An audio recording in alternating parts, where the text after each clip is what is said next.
Muito bom dia, agronegócio. Hoje é segunda-feira, senhoras e senhores, dia 10 de junho de 2024, 8 horas e 7 minutos, pelo horário oficial de Brasília. Sejam bem-vindos à nossa abertura de mercado, que acontece aqui pelo noticiasagricolas.com.br, acontece também pelo nosso canal no YouTube, Notícias Agrícolas Oficial. Se você ainda não é inscrito, se inscreva. Acontece também pela Rádio Agro Hoje e pela TV Climatempo, uma série de canais para que você possa começar só escolher o dia bem informado. Bom, na edição desta segunda-feira do Bom Dia Agronegócio, nós vamos continuar a repercutir o leilão de arroz da Conab, porque um dos negociadores ali, um dos profissionais que intermediou o leilão foi ex-assessor do secretário de Política Agrícola Neri Geller. Vamos falar sobre isso. Vamos falar também sobre o mercado da soja começando a semana em Campo Misto e os novos levantamentos de perdas no Rio Grande do Sul. Para que cifra subiu o prejuízo dos gaúchos? Tudo isso nós vamos desdobrando aqui no Notícias Agrícolas, no nosso quadro de entrevistas. Vamos conversar com uma analista da Stonex para falarmos do Paraguai. A colheita de milho por lá está acontecendo, os produtores estão colhendo e monitorando os mercados para saber a melhor forma de participar deles. Tudo isso aqui na nossa abertura de mercado, aqui no nosso Bom Dia Agronegócio, onde você sabe antes e primeiro as informações que direcionam o seu dia e os seus negócios.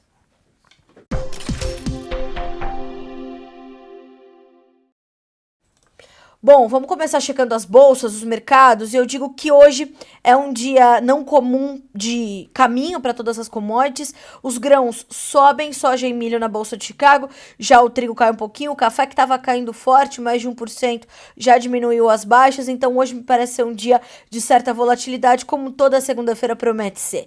A soja na Bolsa de Chicago tem 11 dólares e 83 cents por bushel, uma alta de 0,3%.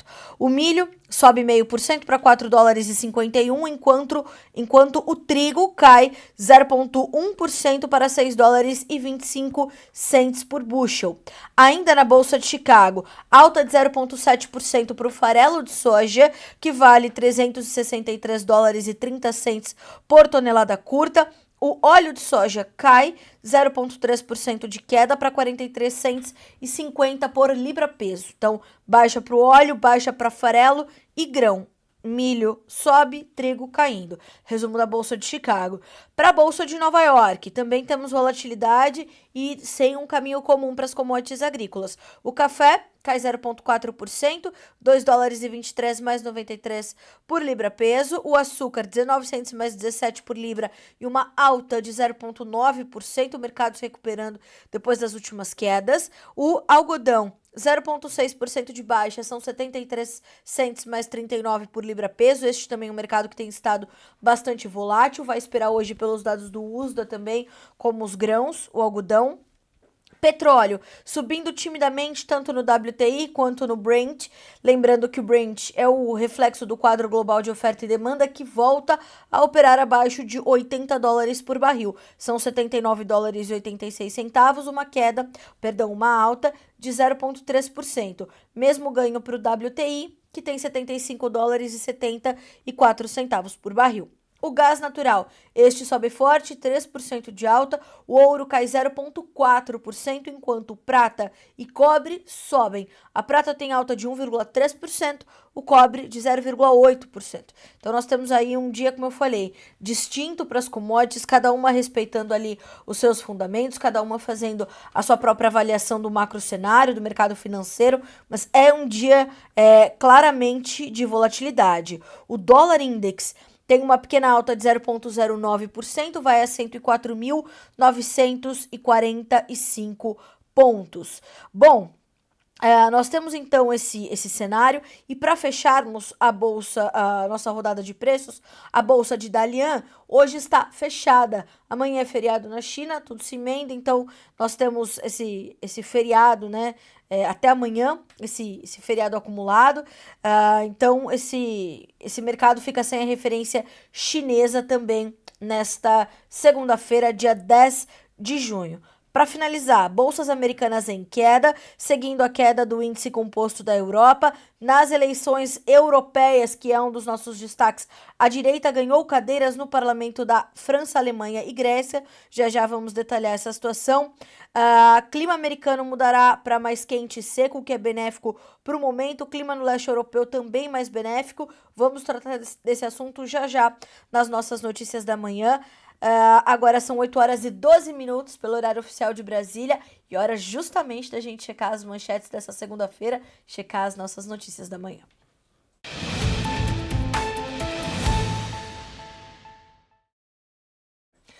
Bom, essa é uma semana bastante importante para o cenário global geopolítico por conta das eleições que estão acontecendo na Europa, as eleições do Parlamento Europeu. Embora a direita tenha avançado um pouco, ainda não alterou a formação política do Parlamento Europeu, segundo as últimas informações que são divulgadas, o resultado parcial dessas eleições. Este resultado parcial do pleito para o Parlamento Europeu geraram uma movimentação na Europa, porque a direita mostrou sua força e ganhou, por exemplo, na França. Isso mostra que Macron tem efetivamente perdido força, perdido popularidade e de fato foi derrotado em seu país. Embora não tenha alterado os equilíbrios do poder em Bruxelas, por enquanto, fez com que o presidente francês Emmanuel Macron dissolvesse a Assembleia Nacional e convocasse eleições legislativas para o dia 30 de junho, primeiro turno, e 7 de julho em um possível segundo turno. Nunca antes as eleições europeias tiveram um impacto tão devastador na política doméstica de um bloco, de um país do bloco, melhor dizendo. A escolha dos 720 deputados do Parlamento Europeu abre um novo ciclo na União Europeia e os novos legisladores designarão o novo presidente da Comissão Europeia, que é o braço executivo do bloco, do bloco da União Europeia.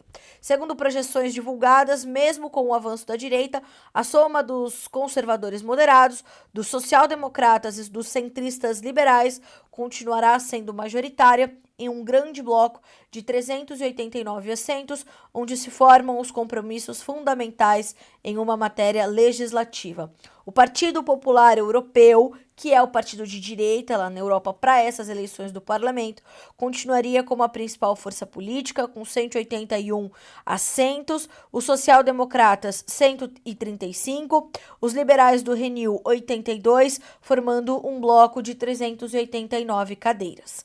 Na Alemanha, que é a maior economia da União Europeia, uma das maiores economias da Europa, talvez a maior, o Partido Social-Democrata do chefe de governo, que é o Sr. Olaf Scholz, obteve o pior resultado de sua história, ficou em terceiro lugar. Ele foi superado pelos conservadores e ficou atrás da direita, de acordo com as pesquisas de boca de urna. A Alemanha é o país que tem o maior número de eurodeputados, com 96, seguido pela França, Itália e Espanha.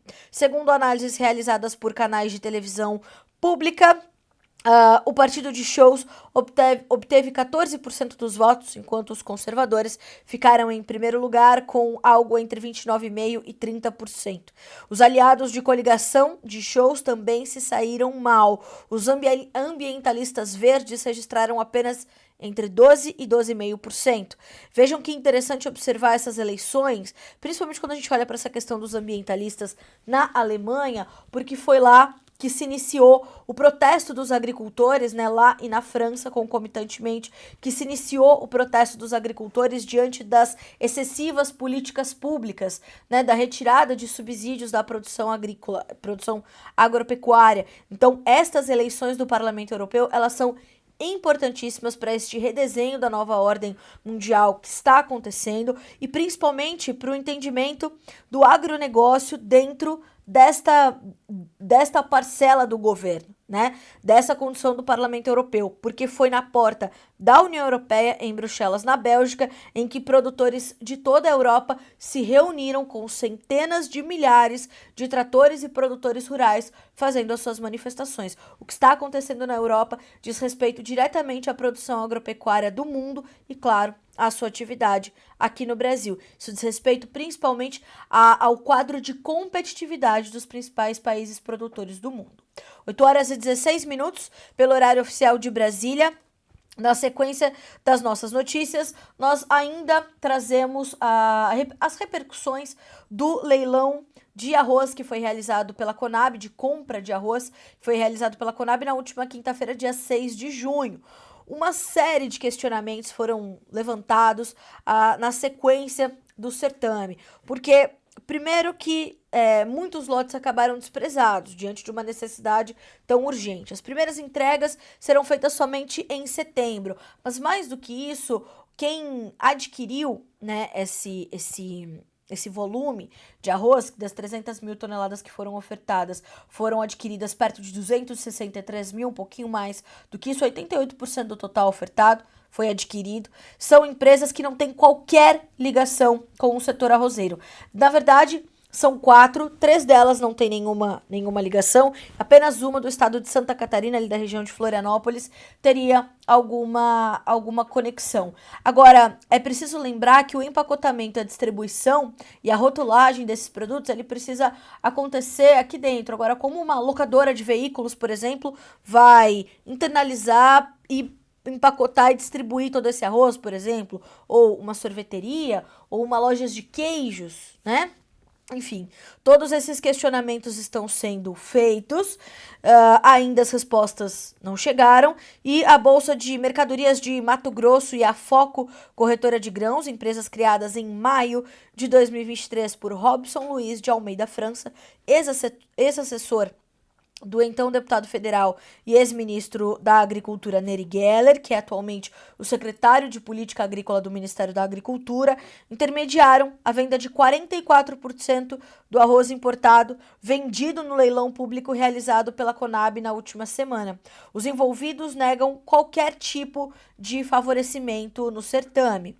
Bom, a notícia dá conta ainda de que as empresas que participaram da negociação de 116 mil das 263,3 mil toneladas comercializadas de arroz no leilão, cujos arremates das suas clientes vão abocanhar 580,1 milhões de reais dos 1,3 bilhão movimentados, estão ali, né, na negociação, estão ali atuantes no mercado.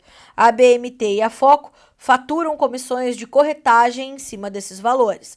Elas representaram 3 das 4 empresas arrematantes do leilão.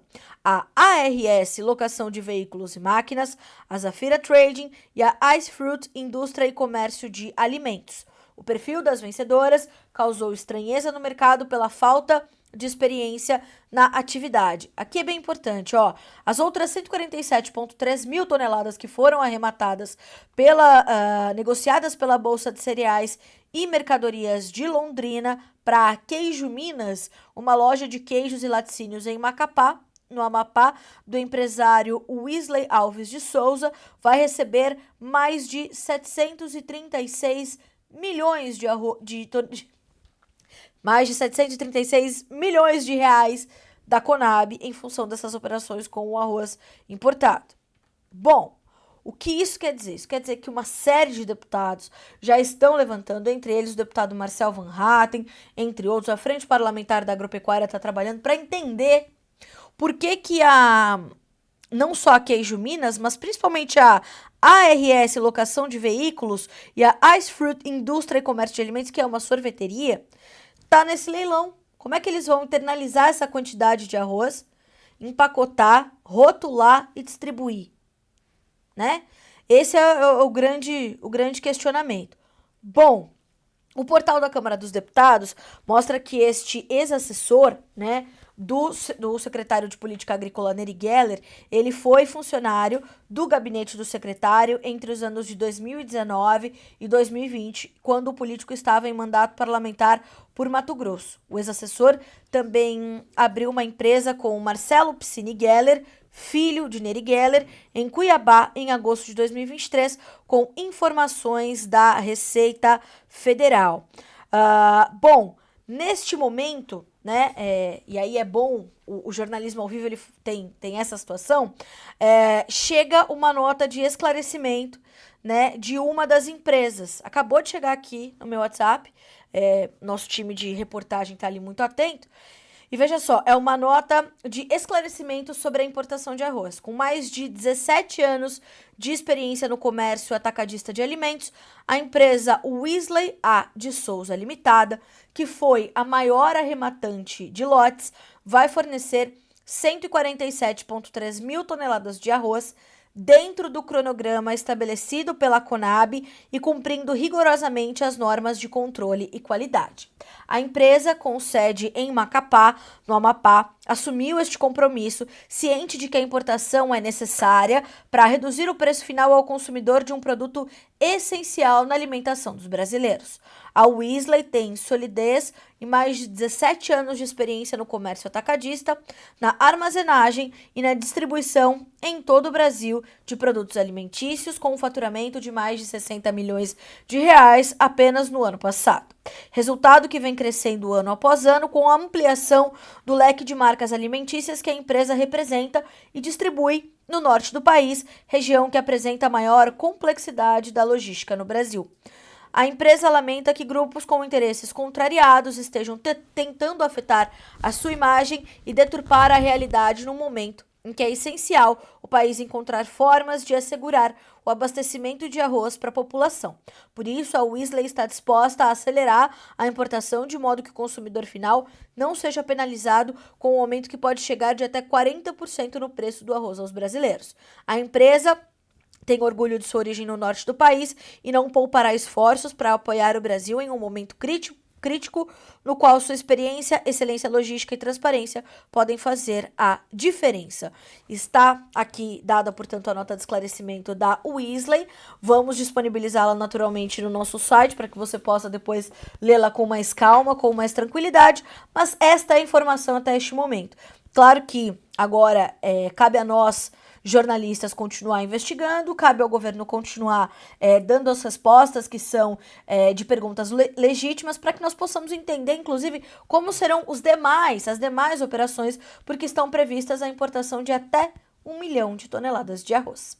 São 8 horas e 24 minutos. Pelo horário oficial de Brasília. Enquanto nós ainda discutimos os desdobramentos do leilão de arroz, o Conselho Nacional dos Municípios continua fazendo a atualização dos seus levantamentos de perdas no Rio Grande do Sul.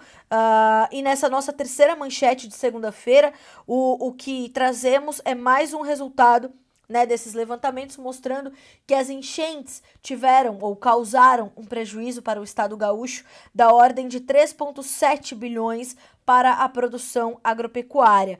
Prejuízos são estimados em 3,4 bilhões na agricultura e 293 milhões e meio de reais na pecuária. As enchentes que atingiram áreas do Rio Grande do Sul desde o final de abril já provocaram essa perda, portanto, de quase 3,7 bilhões de reais para a agropecuária no estado, conforme o balanço divulgado pela Confederação, disse Conselho, mas é Confederação Nacional dos Municípios. Bom, os números apontam que apenas na agricultura as perdas são estimadas em 3,4 bilhões de reais. No penúltimo relatório da entidade, divulgado no dia 1º, o prejuízo estava em 3,1, então teve um aumento de 300 mil reais, 300 mil reais em uma semana. E isso tudo vai crescendo, porque como nós falávamos desde o final de abril, começo de maio, para entender o tamanho do prejuízo, ainda vai tempo. Justamente por quê? Porque muitas propriedades estavam inacessíveis, muitas plantas de agroindústrias estavam inacessíveis, granjas, estábulos, currais.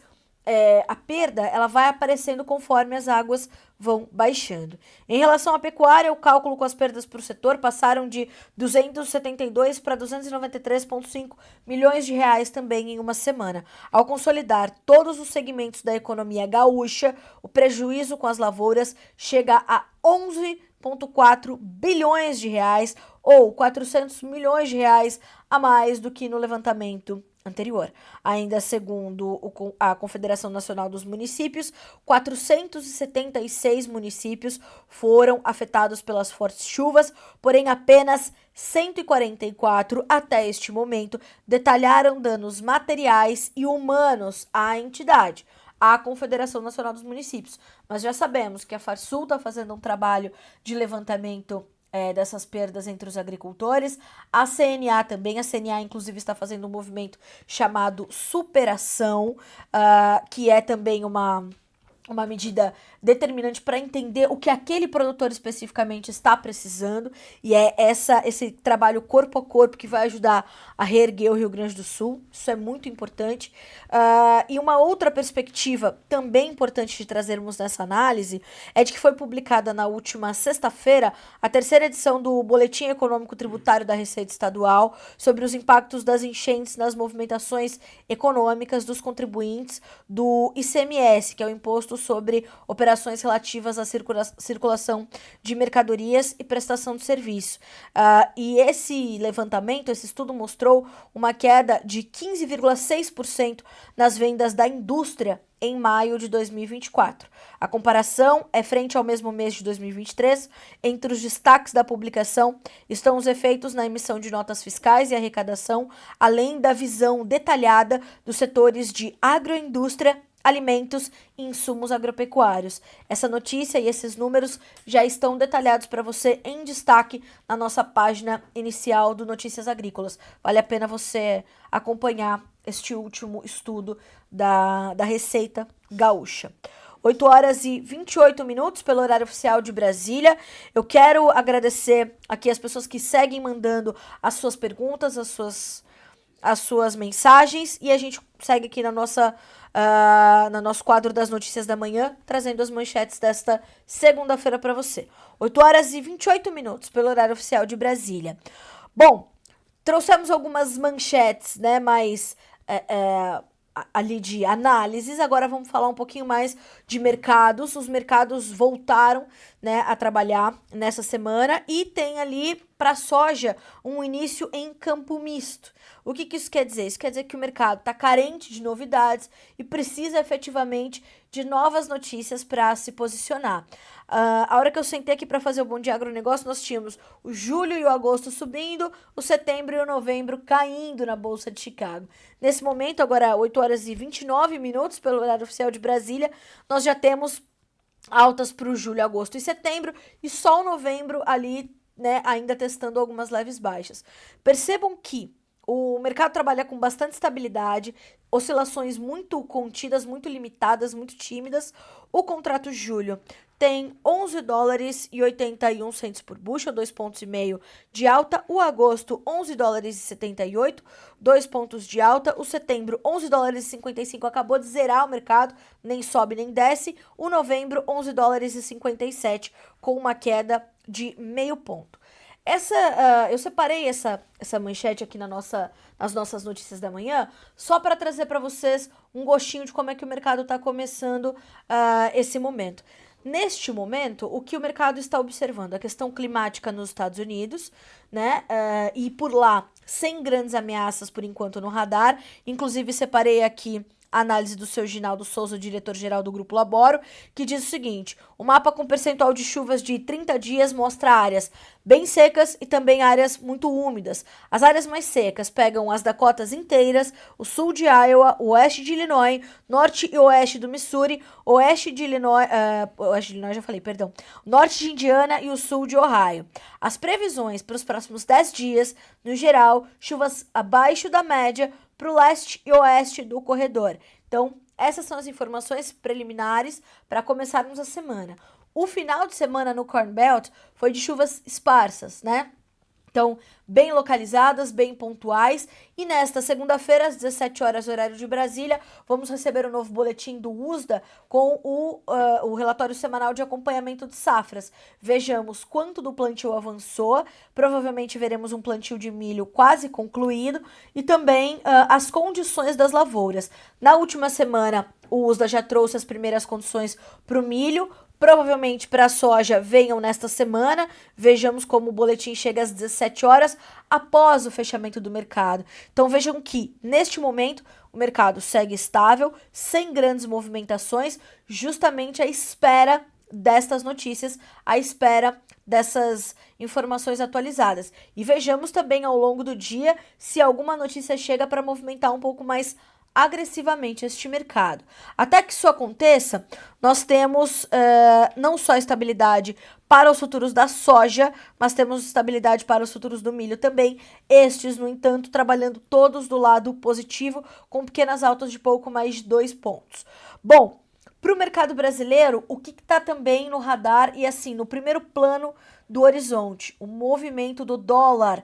Na última sexta-feira, a moeda americana fechou com mais de 1,4% de alta para R$ 5,32. A Ana Cláudia até nos fez aqui algumas perguntas sobre a questão cambial, né? A Ana Cláudia perguntou: bom dia, Carla Mendes, qual a tendência do dólar? Bom dia, Ana.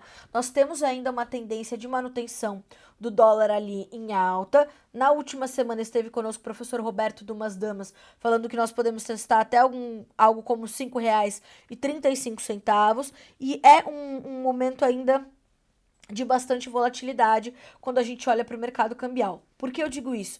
Porque o principal combustível para este mercado é naturalmente a condição dos juros nos Estados Unidos, e o Federal Reserve já deixou bastante claro que aquela tendência de ter mais 3 cortes na taxa de juros, né, norte-americanos, ela não é mais tão forte. Então devemos ter um primeiro corte lá em setembro, se tivermos, e depois um segundo só no ano que vem. Palavras de Jerome Powell, presidente do Federal Reserve. Então, Ana Cláudia, o dólar ainda tem esse espaço para essa alta, subiu forte na última sexta-feira, então pode ser que hoje, às 9 horas, a hora que retome os negócios, possa ter uma certa realização de lucros, uma certa correção, mas vejamos, para o Brasil, o principal suporte para as commodities agrícolas, em especial soja, milho, café, aquilo que exportamos, ainda vem do dólar. O dólar em alto mantém a nossa competitividade também em alta. 8 horas e 33 minutos pelo horário oficial de Brasília, para fecharmos as nossas notícias da manhã desta segunda-feira. Segunda-feira é sempre agitada, né? Tem sempre bastante coisa. Bom, eu falei um pouquinho sobre a questão climática no Rio Grande do Sul, mas falei sobre a condição climática nos Estados Unidos, que de fato é uma condição que traz ali o principal foco de atenção agora para o mercado de grãos. Então, atenção a estas chuvas que podem vir abaixo da média nos próximos 10 dias. Para essas regiões que sofrem com um pouco mais de seca, pode ser um pouquinho mais prejudicial, mas nada que traga até este momento. Aí, mercado climático, weather markets, senhoras e senhores, todo dia é um dia diferente, né?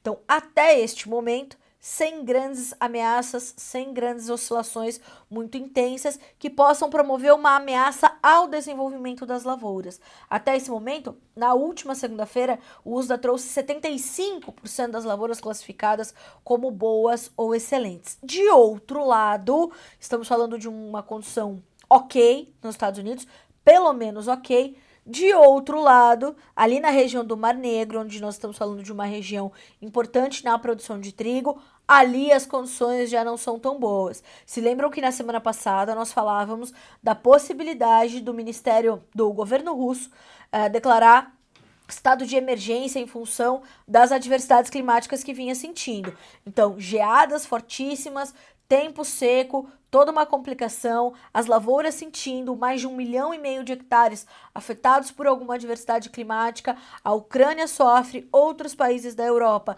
sofrem, então as condições de clima na região do Mar Negro, elas ainda são bastante difíceis. Essa é a notícia desse momento, é a preocupação com a questão climática para a região do Mar Negro. Esse vai ser ainda um combustível importante para a produção de trigo, para o mercado e o andamento das cotações e, naturalmente, o andamento dos negócios. Precisamos entender ali como fica principalmente, né, a oferta global já ameaçada, né, já esperada para ser menor do que a safra anterior, fora outros grãos também importantes, além dessa condição que está sendo observada de desenvolvimento da safra dos Estados Unidos. Então, olharmos ali para o clima do hemisfério norte vai ser determinante nesse momento, continua sendo um dos principais drivers ali do mercado.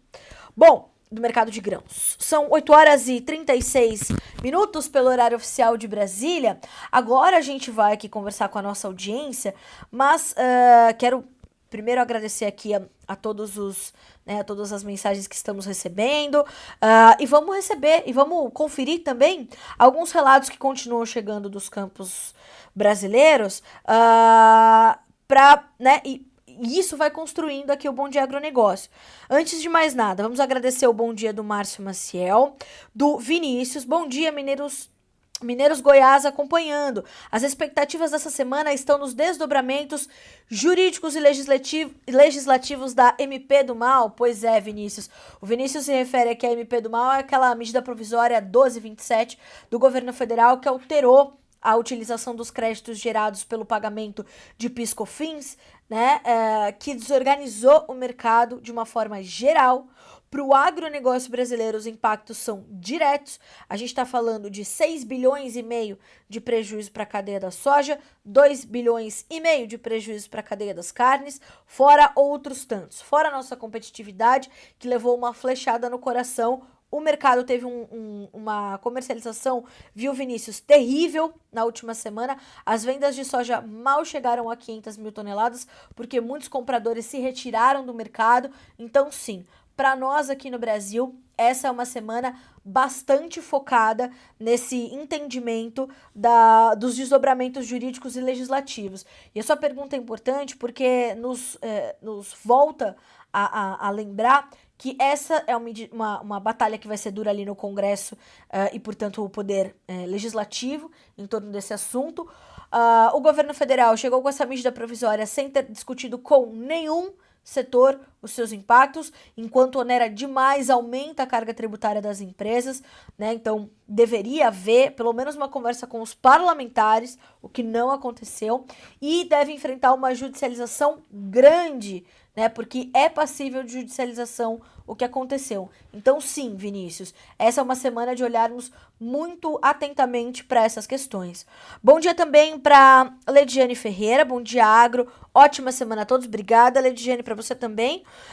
Bom dia para o Renato Lourenção, bom dia trabalhadores do Brasil, boa semana e bem informado pela nossa equipe de jornalistas de alta performance, obrigada. Bom, senhoras e senhores, continuem mandando as suas participações, né? Continue, inclusive, se adiantando, mandando as suas perguntas para a Larissa Barbosa, analista da Stonex, que estará conosco. Vamos olhar um pouco para a safra do Paraguai, como é que os mercados, os produtores por lá estão monitorando os mercados. O Paraguai vem crescendo, né, o seu papel no agronegócio global, em especial no mercado de grãos. A Larissa já vai detalhar um pouco mais dessa situação para nós. Então vá se adiantando, vá mandando as suas perguntas aqui para nós e vá mandando inclusive vídeos. Faça vídeos do seu dia a dia, da sua lavoura, da sua equipe, né, dos seus trabalhos de campo, como alguns que nós vamos acompanhar nesse momento. A gente está esperando o seu relato. Vamos acompanhar os que já chegaram.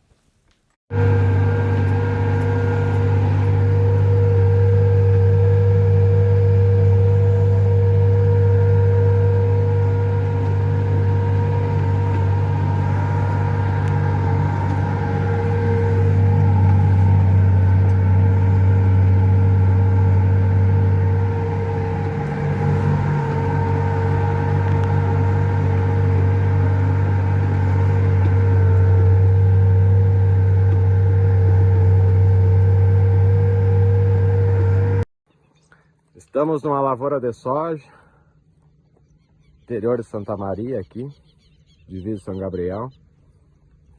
O rio invadiu um pouquinho a lavoura aqui. Botou um pouquinho de areia, mas vai se ajeitando. O que vamos fazer? Dá umas 20 hectares aqui, total que invadiu.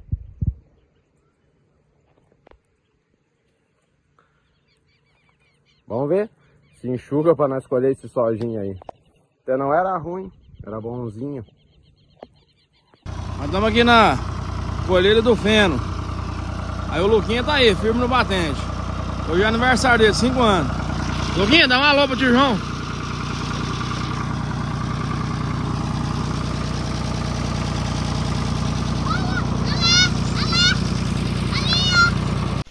Aqui é a nossa situação aqui em Rio Brilhante, Mato Grosso do Sul. Precisando de uma aguinha e nada, mas é assim, Deus no comando.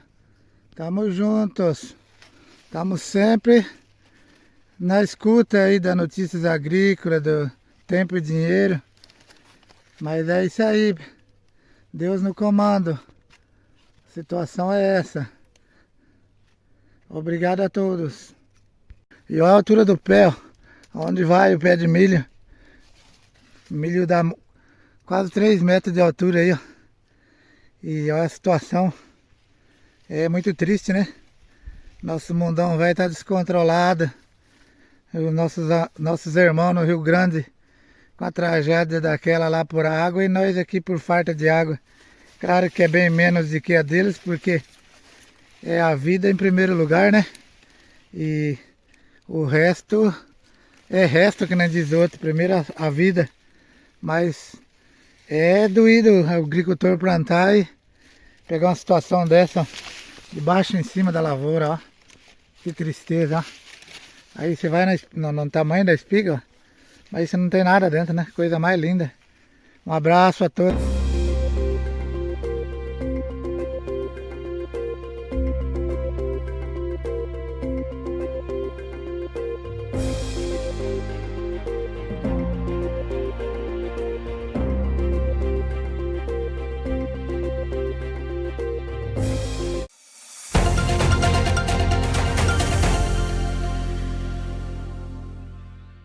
E a gente continua esperando os seus relatos. É importante que você traga, faça esses vídeos para nós, porque é assim que a gente vai construindo as realidades das safras do Brasil. A sua informação vai alcançar mais pessoas e dessa forma a gente vai conseguir levar essa nossa realidade para uma audiência ainda maior.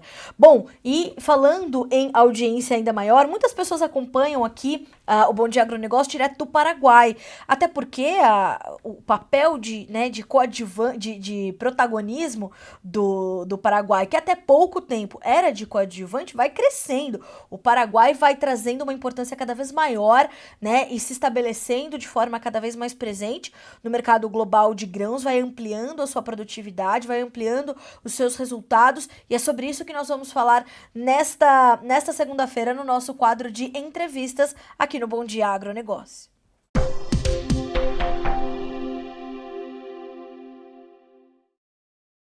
E essa análise hoje chega com a Larissa Barbosa Alvarez, que é analista de inteligência de mercado de grãos da Stonex, para falarmos um pouco mais de como as safras paraguaias vão se concluindo, como é que os produtores estão monitorando esses mercados e essas oportunidades de negócios. Larissa, bom dia, seja bem-vinda, é um prazer recebê-la aqui no Bom Dia Agronegócio. Bom dia, o prazer é meu de estar não só com você, mas com a audiência também. Nós agradecemos muito você aceitar o nosso convite para nos trazer informações de um país tão importante, um dos nossos vizinhos aqui.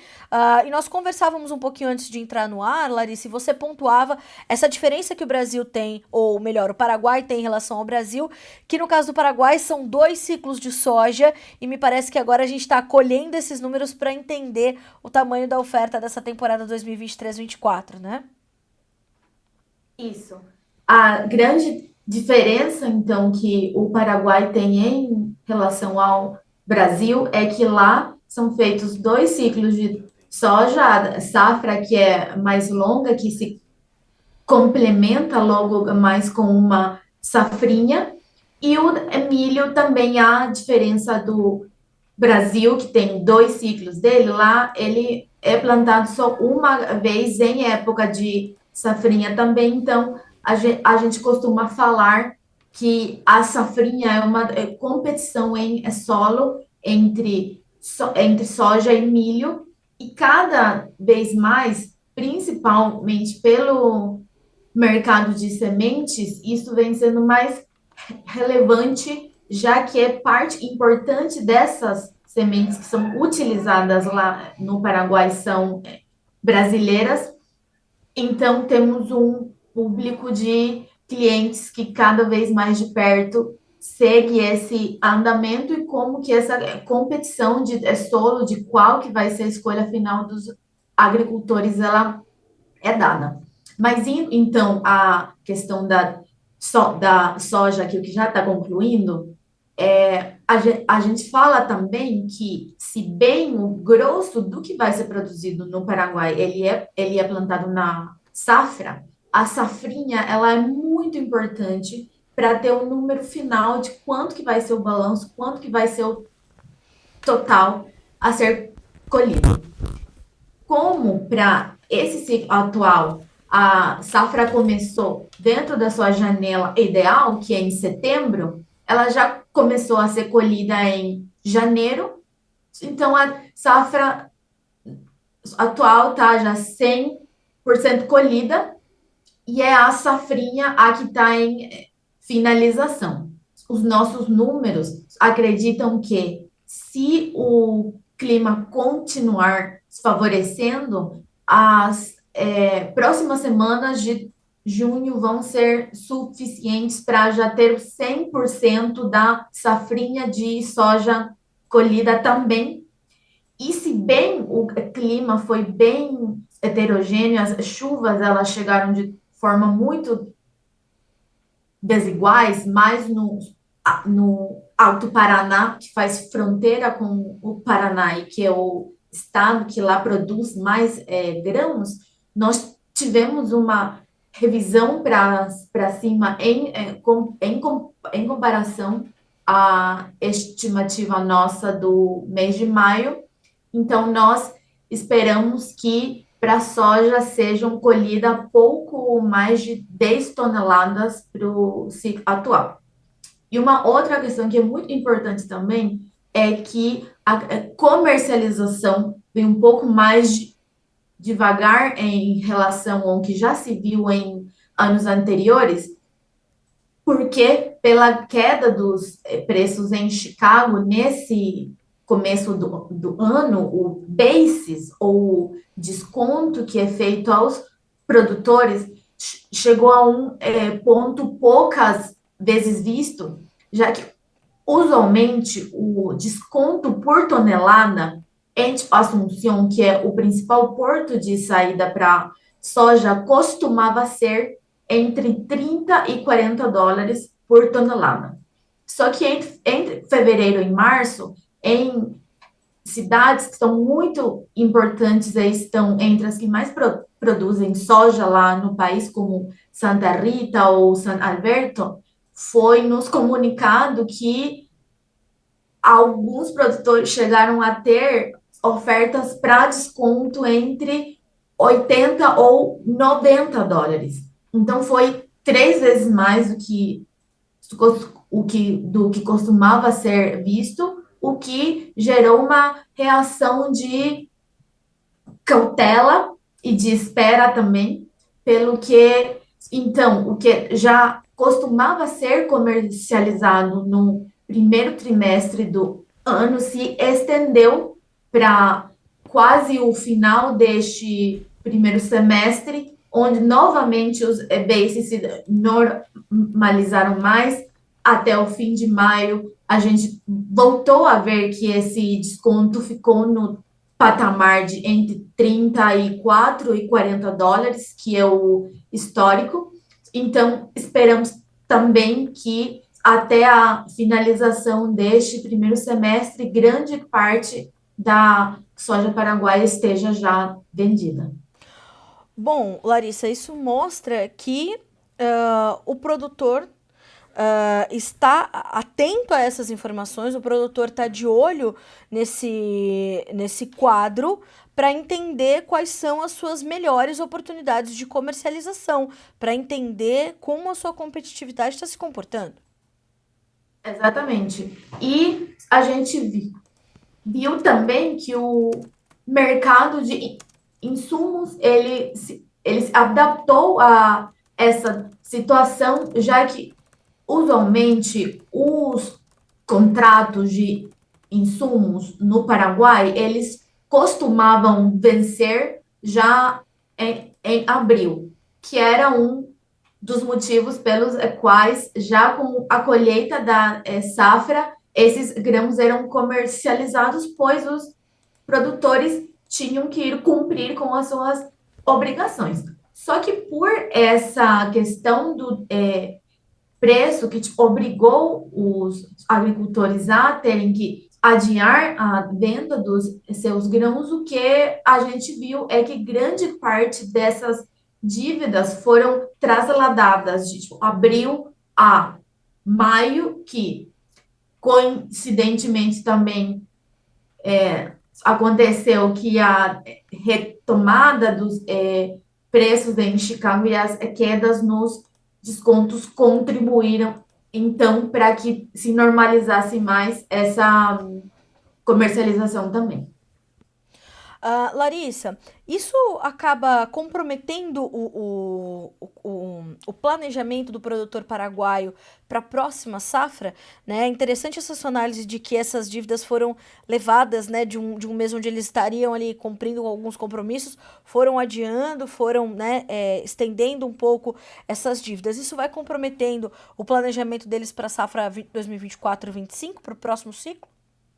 Bom, como o traslado, né, a demora foi só de um mês, em princípio não, mas o que a gente vê pela diferença em produtividade mais para este ciclo da safrinha, que é o que está em andamento, a gente acha que para o próximo mês vamos ter essas notícias mais apuradas. Estamos seguindo muito de perto o que está acontecendo lá, porque é o seguinte: a safra de soja, então, ela é maioritariamente plantada na parte do país que lá se chama de região oriental, que é o pedaço do Rio Paraguai para o lado brasileiro, que é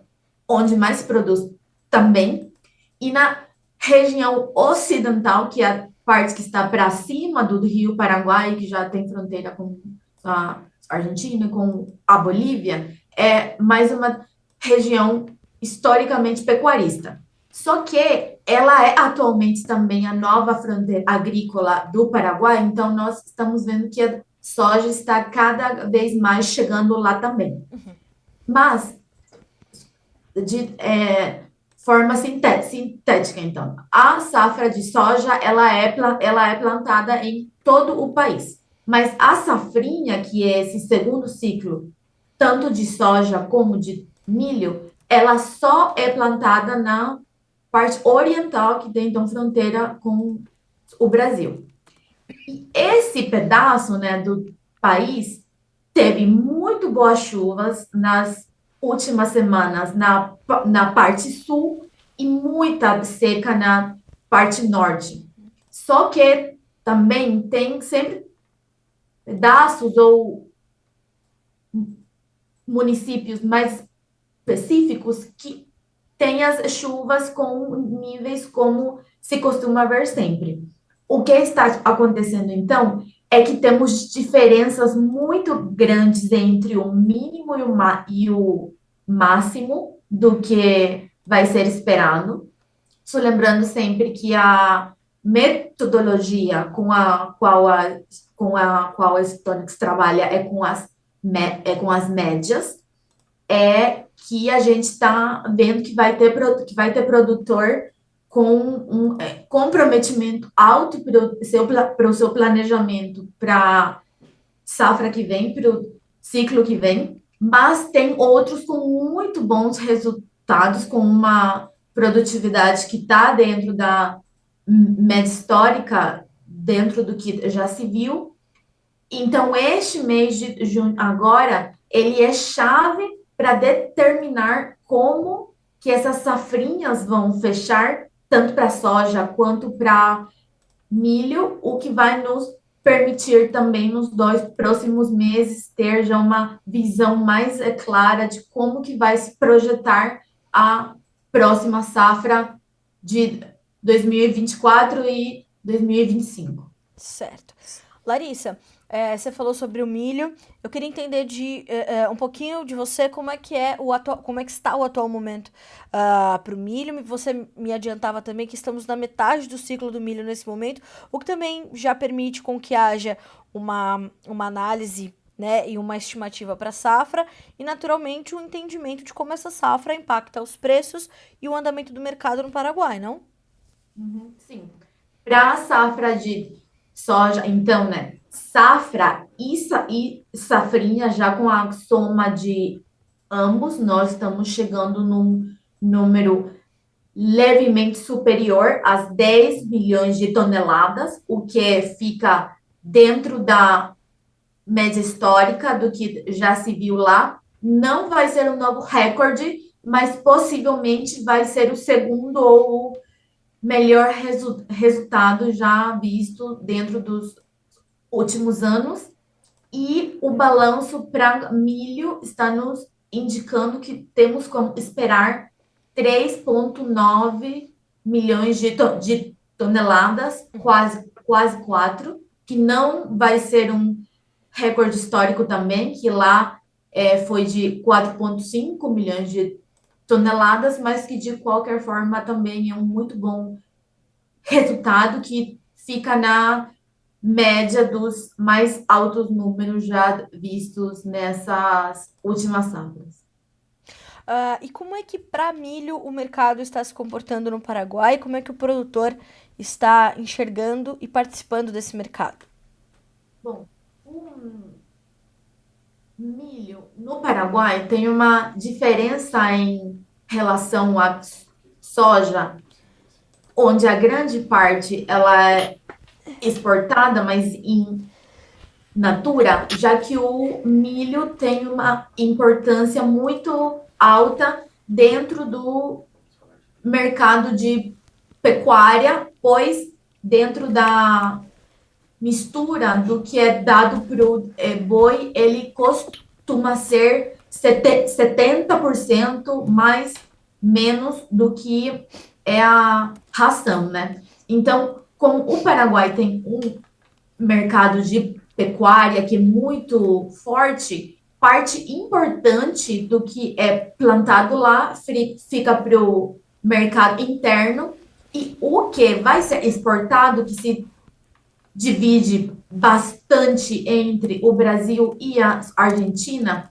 ele costuma ser vendido um pouco mais tarde e já pós-colheita, a diferença então da soja que costuma ter os seus contratos futuros já fechados com mais antecedência. Então, o que a gente vê é que a dinâmica para o milho ela é mais de curto prazo, esses contratos são fechados mais em cima da hora e isso acontece só pós colheita, pelo que a gente vê que a comercialização dessa safra atual está bem baixa ainda, em comparação ao que a gente vê com a soja.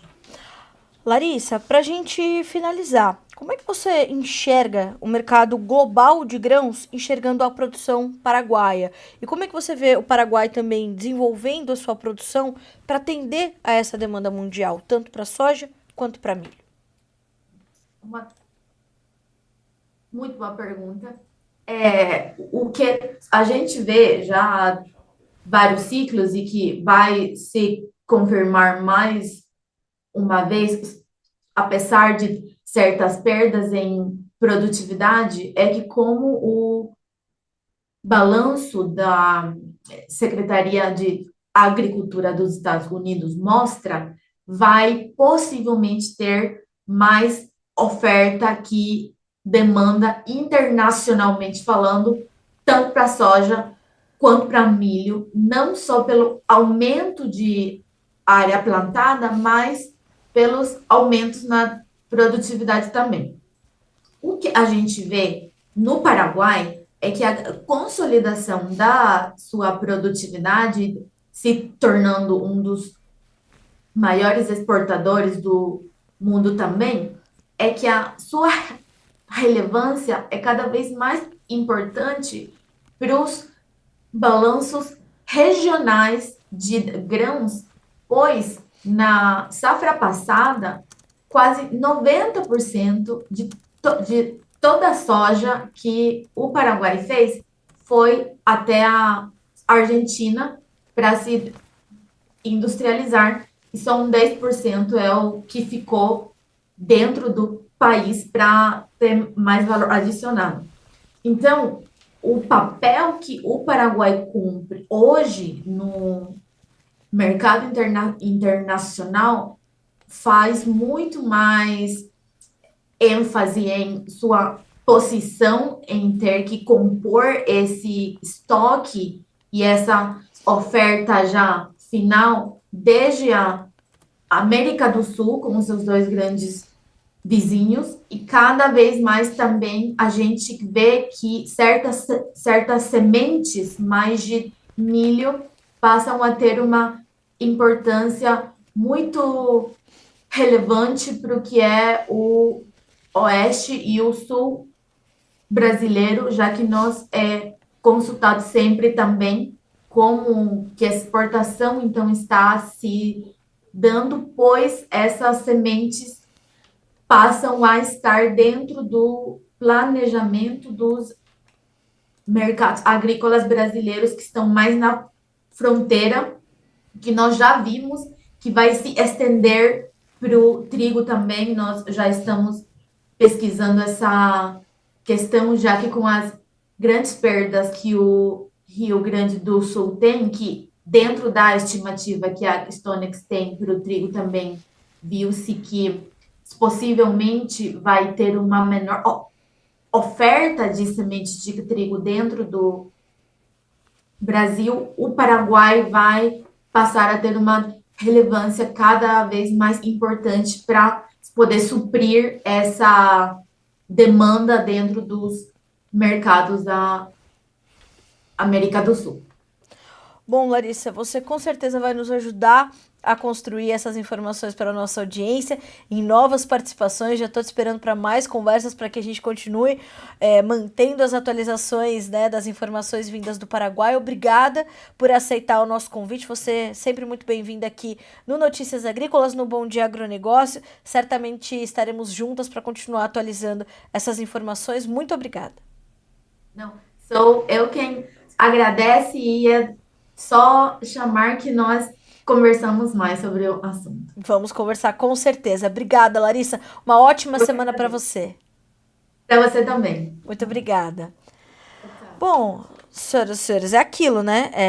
Larissa trazendo um panorama bastante completo sobre soja e milho no Paraguai e trazendo, como eu falei, esse protagonismo crescente do Paraguai para o mercado global de grãos e a importância disso, inclusive, para o Brasil. Isso é muito importante para você que está chegando agora. Este é o Bom Dia Agronegócio, já essa entrevista completinha da Larissa Barbosa Alvarez, que é analista de inteligência de mercado de grãos da Stonex. Vai estar disponível para você rever aqui quantas vezes forem necessários ou assistir num melhor momento, que você possa ter mais tranquilidade e capturar essas informações vindas direto do Paraguai. São 9h04 pelo horário oficial de Brasília.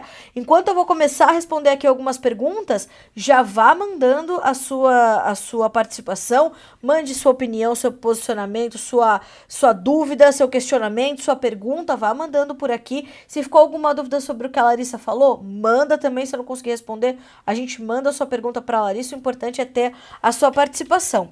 A gente vai tocando por aqui. Olha só, quero já mandar um bom dia para o Márcio Maciel, que está sempre conosco. Obrigada, viu, Márcio? Sempre bom ter você com a gente. O Vinícius perguntou, né? O Vinícius, que é de Mineiros, no Goiás, perguntou sobre essa condição da MP do Mal, a mudança ali no Piscofins. Comentamos sobre isso, né, Vinícius? A Lediane mandando ótima semana para todos, obrigada. O Renato Lourenção também, já mandamos bom dia para ele. Obrigada, viu, meu amigo, sua participação diária aqui no Bom Dia Agronegócio. A Maria Aparecida Macedo Nogueira Cotrinho, bom dia, Agro, bom dia. A Lediane fala conosco de Pouso Alegre, Minas Gerais. Adoro essa cidade, muito...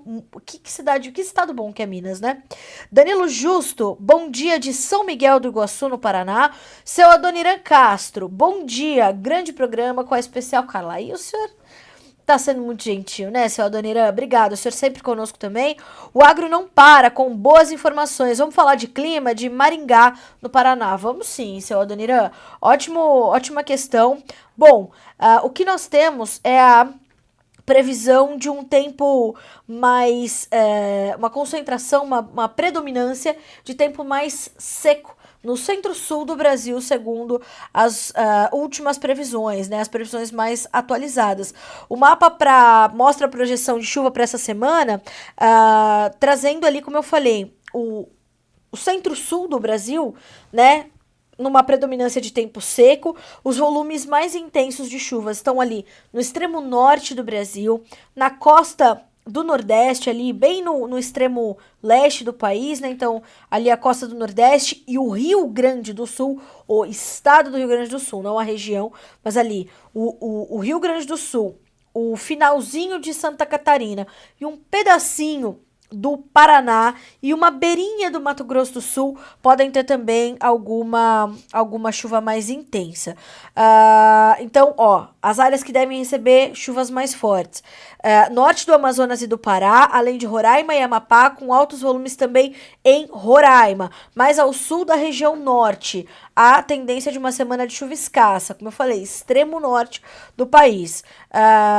No centro-oeste e na maior parte do sudeste, tempo firme que predomina sem chuva outra vez nessa semana. No sudeste não vai cair uma gota durante a semana na esmagadora maioria dos municípios da região. Essa secura generalizada também se repete no centro-oeste, onde quase nenhum lugar deve ter chuva nesta semana. No sul do Brasil, pouco ou nada de chuva na maior parte do Paraná. Em Santa Catarina, o oeste terá uma semana de tempo firme, com chance de chuva no sábado, e no resto do estado, tempo firme ao longo da semana.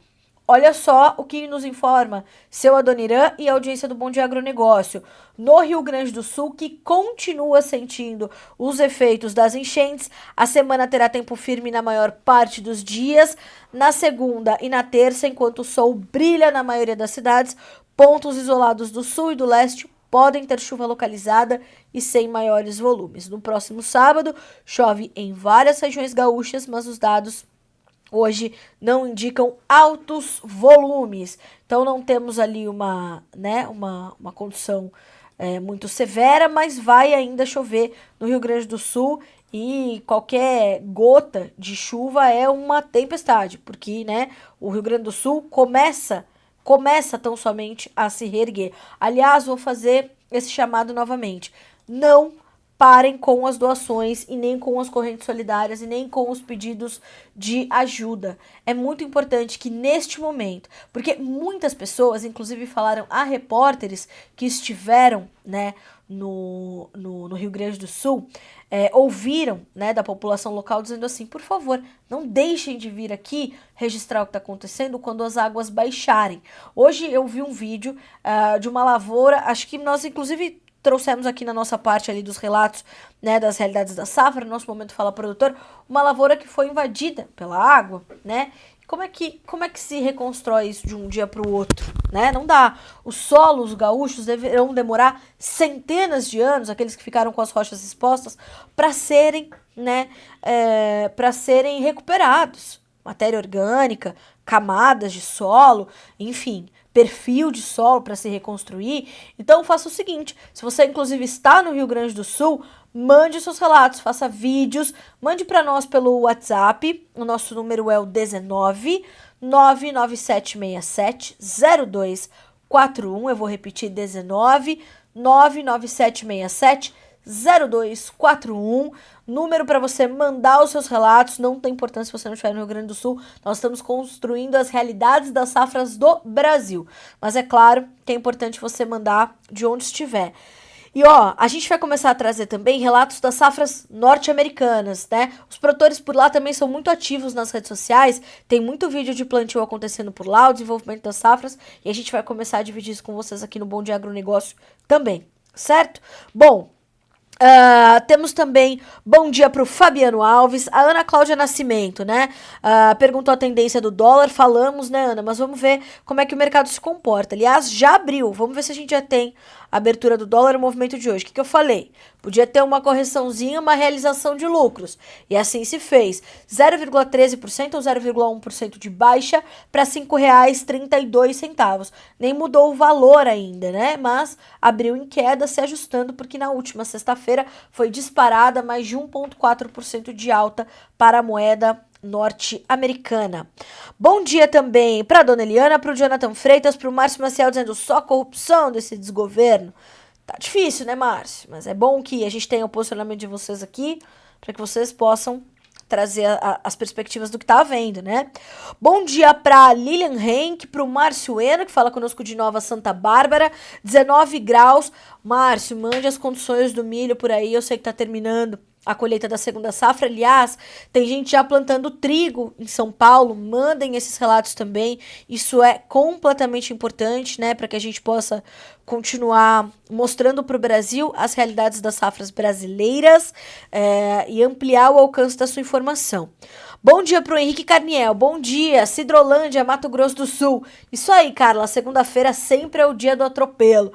É aquilo, né, Henrique, segunda-feira tem sempre notícia. Esse ano, senhoras e senhores, nós devemos ter cerca de 400 eleições no mundo, por exemplo, né? Então, esses resultados vão sempre chegar às segundas-feiras. Então, vejam que 2024 é um ano muito importante, é um ano de notícias fundamentais. A gente está de olho nisso. Bom dia pro Márcio Fagundes Camargo, pro João Irineu Ebert, de Tapera, Rio Grande do Sul, muito judiado pelas últimas chuvas. Seu João, manda um relato para nós. Importantíssimo ter a sua perspectiva que está aí vivendo essa situação, tá?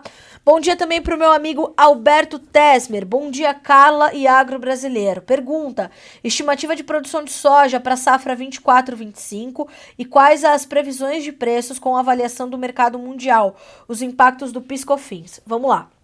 Alberto, as estimativas para a produção de soja para a safra 2024-25. Se a gente for olhar para a condição brasileira, os primeiros números, até porque ainda falta muito para a gente começar, muito não, né? A gente vai piscar e a gente vai ter esse início de plantio, né? Em mais 3 meses começa o plantio da safra 24-25 do Brasil. A gente tem ali uma projeção pelo USDA de 169 milhões de toneladas, o USDA trazendo números apenas preliminares, né, de projeção, a gente não pode nem chamar de estimativa, porque são realmente projeções por enquanto. As consultorias privadas também começando a chegar com os seus números, mas na casa de 160 milhões mais de toneladas. Algumas consultorias não estimam, não acreditam num aumento de área, né, ou uma manutenção ou até mesmo uma retração diante das margens apertadas dos sojicultores brasileiros, da dificuldade de crédito, da dificuldade de movimentação das cotações em Chicago e da sinalização de uma safra norte-americana também maior. 121 milhões de toneladas é o último número do USDA. Aliás, nesta semana tem novo relatório do USDA, tá? Dia 12, quarta-feira, às 13 horas, horário de Brasília, chega o novo boletim mensal de oferta e demanda. Vejamos como é que vai ser estimada a safra de soja, a safra de milho. Para a produção global, Alberto, estamos falando de uma safra estimada também pelo departamento americano de 422,3 milhões de toneladas. Se esse número se confirmar, o USDA estima estoques finais que deverão crescer de 111,8 milhões da atual temporada, estoques finais globais, para 128 milhões e meio de toneladas. Claro que isso impacta em preços mais pressionados de soja. Os vencimentos mais alongados da soja na Bolsa de Chicago já apontam essa pressão com essa oferta maior, por isso que o spread do contrato julho, por exemplo, que é o vencimento à vista, né, para o contrato novembro, que é reflexo da safra norte-americana, já tem essa diferença, um spread de aproximadamente 20 centavos. Vou abrir aqui os vencimentos mais alongados para a gente ver essa diferença. Veja só, o julho, 11 dólares e 84, o agosto, 11,80, o setembro já cai para 11,58, o novembro, 11 dólares e 59, aí nós vamos para uma entre-safra, a gente tem ali para o janeiro, março e maio, 11,72, 11,73, que é quando, né, chegamos ali, janeiro, março, com a chegada da nossa safra 24, 25. Vejamos como o mercado vai se comportar, porque aí para julho a gente já retoma os 11 dólares e 83. Então a gente pode até trazer essa semana um analista para fazer essa análise mais alongada do mercado, né? Como é que estão as projeções de preços para nossa safra. O que é importante dizer também para a safra 24 e 25, aliás, já te chamo para a entrevista de amanhã, que será com o Jefferson Souza, analista de fertilizantes da Agriinvest Commodities, vai falar conosco de custos de produção. Semana passada me pediram custos de produção da safra nova. Então, Alberto, a sua pergunta é muito pertinente, temos essas projeções até este momento, um número que, claro, não é muito transparente até agora, não no melhor sentido da palavra, porque justamente precisamos entender qual vai ser o comportamento dos produtores brasileiros. A Abras, por exemplo, a Associação Brasileira dos Sementeiros de Soja, nos aponta uma demanda que, claro, está um pouquinho mais contida, mas dentro da normalidade, sem grandes mudanças, né? Então, vejamos qual vai ser o comportamento do produtor para fazer essa avaliação. Os preços já sentindo, para os vencimentos mais longos, como eu falei, já pressionados diante da possibilidade de uma oferta maior do que o que tivemos no ciclo 23-24. Agora, quando olhamos para os impactos do PIS/COFINS, os cálculos preliminares apontam ali um prejuízo da ordem de 6 bilhões e meio de reais somente na cadeia da soja, somente no complexo soja. O impacto central disso, Roberto, e talvez melhor do que eu, muito melhor do que eu, você saiba, que é na questão da nossa competitividade, né? Porque a carga tributária vai ser maior para as empresas compradoras, para as exportadoras, para as processadoras. Inclusive, na semana passada, na última sexta-feira, eu trouxe uma manchete aqui para o Notícias Agrícolas para fechar o mercado da soja, apontando justamente essa desorganização que essa medida provisória veio, sem qualquer aviso prévio, sem qualquer discussão com nenhum setor e tudo mais, trouxe para o complexo soja e foi muito ruim, né? Como eu falei, o nosso farmer selling, a nossa comercialização, perdeu muito de um ritmo bom que registrou em maio, foi decaindo e a última semana, palavras de Vlamir Brandalize, quase que não chega em 500 mil toneladas. E para este período, dentro de um ano normal, nós deveríamos vender algo como 1 milhão, 1,5 milhão, até 2 milhões de toneladas de soja.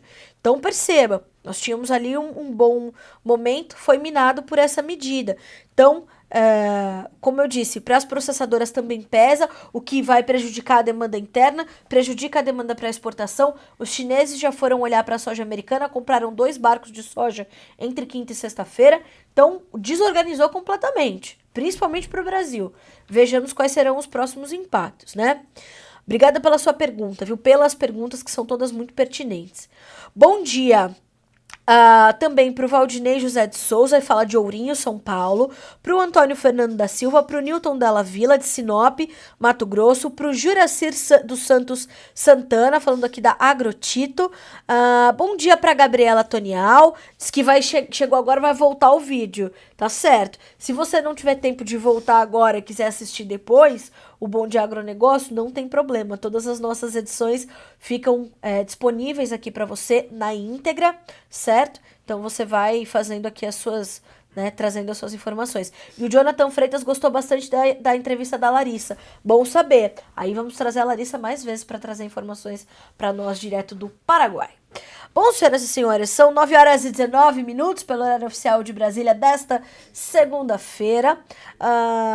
Nós vamos aí, né, estender um pouquinho a nossa edição do Bom Dia Agronegócio, vamos, né, trazer um pouco mais de tempo para poder atender a nossa audiência, então é importante que você continue participando, mandando seus relatos, mande vídeos, mande os seus posicionamentos, mande a sua equipe trabalhando. Eu tenho recebido muitos feedbacks importantes de que o Bom Dia Agronegócio está sendo transmitido em cooperativas, em revendas, em empresas. Então, mandem para nós o Bom Dia Agronegócio sendo transmitido nesses lugares, né? Para a gente mandar um abraço para esses colaboradores, para a gente fazer a nossa audiência se sentir ainda mais participativa. O Bom Dia Agronegócio é um programa feito pela nossa audiência, principalmente. O que vocês nos trazem aqui vira pauta para que a gente possa trazer essas informações.